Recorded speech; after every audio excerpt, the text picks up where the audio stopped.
మీరేంటి ఇక్కడ? నాది సేమ్ క్వశ్చన్ మేడం. వాట్? మిమ్మల్ని చూస్తే జాలేస్తుంది మేడం. ఏం పాపం? పాపం ఎలా ఉండే మిత్రగారు ఎలా అయిపోయారా అని. నాకేమైంది? అదే కదా అర్థం కాని విషయం.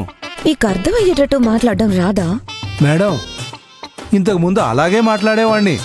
ఈ మధ్య మిమ్మల్ని చూసి నా మైండ్ గతి తప్పుతుంది. నేనేం చేశాను?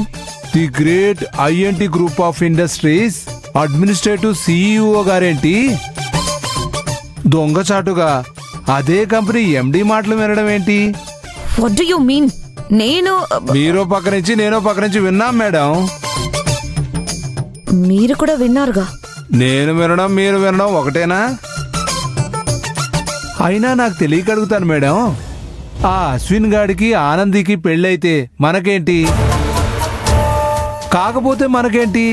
మనకేంటి అని అనుకోండి. సరే మీకు మాత్రం ఏంటి? వాళ్ళ పెళ్ళైతేనే మహేష్ నా వైపు చూస్తాడు. ఈ మాట మీరు చెప్తూనే ఉన్నారు, నేను వింటూనే ఉన్నాను. మహేష్ గారు మీ వైపు చూడకపోతే ప్రపంచంలో ఇంకా మగాళ్లే లేరా? తోటి అందగాళ్ళకేం కర్మ? మీ ఫిగర్కి మీరు ఓ ఓర చూపు చూస్తే ఓ వంకర్న అలా వదిలేస్తే ఏంటి చాలా ఓవర్గా మాట్లాడుతున్నారు? మీ టాలెంట్ మీకు గుర్తు చేస్తున్నాను మేడం. ఇలాంటి చచ్చుపుచ్చు మాటలు చెప్పకపోతే ఏం చేస్తే అశ్విన్ ఆనందుల పెళ్లి జరుగుతుందో మంచి ఐడియా ఇవ్వచ్చుగా. ఓ పంచేద్దాం. మళ్ళీ ఇంకోసారి ఇద్దరిని ఓ వర్షం కురుస్తున్న రాత్రి ఒక ఇరుగు గదిలో బంధిద్దాం. అప్పుడు ఇద్దరు చాలు చాలు, ఒక్కసారి ఫెయిల్ అయింది చాలు. ఆహా, అదప్పుడు ఆకాశ్ గాడి ఐడియా. ఇది కరుణాకర్ కుతంత్రం. వినని చెప్తాను.